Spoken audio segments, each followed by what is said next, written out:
नमस्कार, निकोबार टाइम्स में आपका स्वागत है। मैं हूं तरुण कार्तिक। इस वक्त हम लोग Andaman Nicobar state cooperative bank के सामने खड़े हैं और 19 मई 2025 को हमने आपको एक न्यूज़ स्टोरी दिखाया था, जहां पे हमने आपको बताया था कि Andaman Nicobar state cooperative bank में किसी तरह का रेड या किसी तरह का इंक्वायरी जो है वो अंडमान निकोबार पुलिस कर रही है। और आज है 22 मई 2025 और आज आपके लिए हम एक पुख्ता इन्फॉर्मेशन लेके आए हैं। पुख्ता इन्फॉर्मेशन ये है कि एक केस जो है अंडमान निकोबार पुलिस ने रजिस्टर किया है, यानी कि एफआईआर रजिस्टर किया है Andaman Nicobar state cooperative bank से रिलेटेड। अब ये क्या एफआईआर है, किस कंप्लेन के बेसिस में इस एफआईआर को रजिस्टर किया गया है, किस सेक्शन में रजिस्टर किया गया है, किनके खिलाफ रजिस्टर किया गया है और क्या उसमें क्राइम इन्वॉल्व था, ये सारे डिटेल्स जो है ये काफी सेंसिटिव डिटेल्स है बताया जा रहा है। और अंडमान निकोबार पुलिस ने इस एफआईआर को एज अ सेंसिटिव एफआईआर जो है वो क्लासिफाई किया है, जिसकी वजह से इसका डिटेल्स जो है वो पब्लिक में नहीं आ पा रहा है। आप सबको पता है सुप्रीम कोर्ट के कई रूलिंग्स के हिसाब से एफआईआर एक पब्लिक डॉक्यूमेंट है और सुप्रीम कोर्ट ने ये भी रूलिंग दिया है कि एफआईआर को जो है ऑनलाइन अपलोड जो है वो किया जाना चाहिए ताकि एक्यूज जो है उसको एक्सेस कर सके। लेकिन उसमें कुछ एग्जेम्पशंस भी दिए गए हैं, जैसे कि सेक्सुअल ऑफेंसेस हो गया या जुवेनाइल केसेस हो गया। इन सब केसेस में जो है एफआईआर को एज सेंसिटिव क्लासिफाई किया जाता है और साथ ही साथ अगर जो इन्वेस्टिगेटिंग ऑफिसर है या जो पुलिस की अथॉरिटीज है उनको लगता है कि कोई केस सेंसिटिव है तो for reason recorded in writing वो उस एफआईआर को सेंसिटिव क्लासिफाई कर सकते हैं। तो इस एफआईआर को उसी संदर्भ में जो है सेंसिटिव क्लासिफाई किया गया है कि अंडमान निकोबार पुलिस के ऑफिसर्स को लगा कि इसमें कुछ सेंसिटिव डिटेल्स है या जो विटनेस होगा या जो कंप्लेनेंट होगा उसको खतरा होगा या कोई और रीजन से, रीजन हमको नहीं पता है क्योंकि हमने जो रीजन रिकॉर्ड किया है वो हमको नहीं बताया गया है और हमने वो रीजन पढ़ा नहीं है, तो हमको नहीं पता है कि किस रीजन की वजह से इसको सेंसिटिव क्लासिफाई किया गया है। लेकिन ये हमको बताया गया है एसपी सीआईडी के ऑफिस से कि इस एफआईआर को जो है सेंसिटिव क्लासिफाई किया गया है। जो परमानेंट एसपी सीआईडी है वो इस वक्त छुट्टी में है, उनका चार्ज जो है एसपी हेडक्वार्टर संभाल रहे हैं और हम जो है कल से ही उनसे मिलने की कोशिश कर रहे थे और आज हम एसपी हेडक्वार्टर से मिले और उनसे इस केस के बारे में जानने की कोशिश की, उनसे क्वेश्चन करने की कोशिश की। उन्होंने केस का कोई भी इंफॉर्मेशन देने से जो है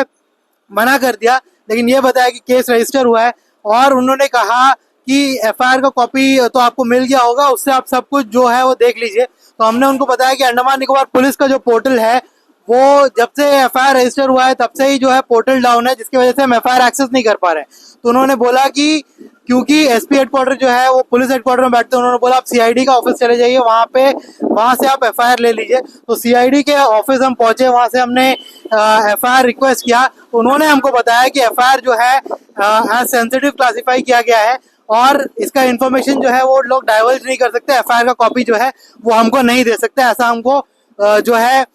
एसपी सीआईडी के ऑफिस से बताया गया है। तो ये एफआईआर जो है पब्लिक में नहीं आया है, इसको पब्लिक में नहीं डाला गया है, इसको सेंसिटिव क्लासिफाई किया गया है। लेकिन ये कंफर्म है कि FIR Andaman Nicobar state cooperative bank में जो रेड चल रहे थे, जो इंक्वायरी चल रहा था, उसके संदर्भ में जो है वो रजिस्टर किया गया है। और हम आपको बता दें, अभी न्यूज स्टोरी रिकॉर्ड करने से पहले हम यहाँ पर Andaman Nicobar state cooperative bank का जो हेडक्वार्टर्स है, हेडक्वार्टर्स के अंदर भी गए थे और अंदर जाके नीचे जो सिक्योरिटी गार्ड है, बाहर जो सिक्योरिटी गार्ड है उनसे भी हमने बात की और पूछा कि एमडी साहब है कि नहीं। जो बाहर जो सिक्योरिटी गार्ड है उनका कहना है कि एमडी साहब है, लेकिन जब वो अंदर गए, अंदर में एक सिक्योरिटी गार्ड बैठी थी, उन्होंने तो पहले कह दिया मीडिया नॉट अलाउड बोल के। फिर हमने बोला एक बार फोन कर लीजिए, आप पूछ लीजिए। फिर वो लोग जाके पूछ के आई तो एक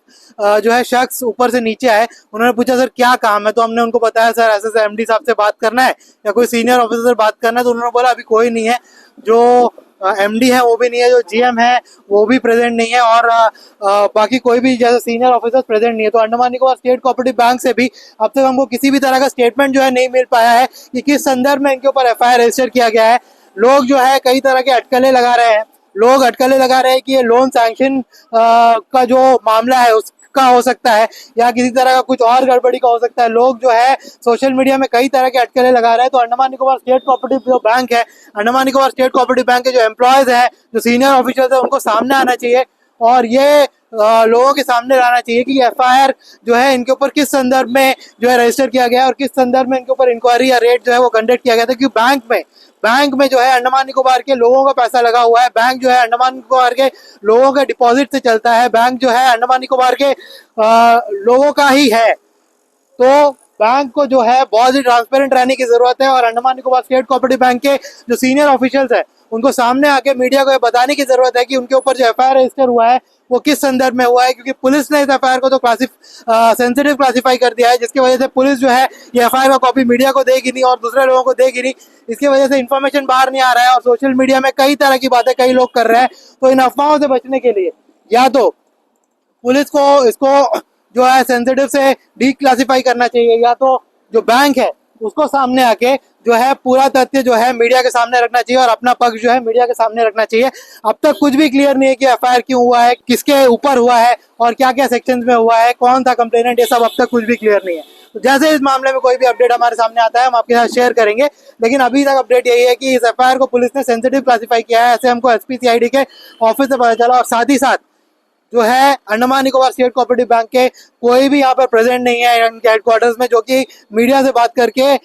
इसमें जो है क्लैरिफिकेशन दे सके। धन्यवाद।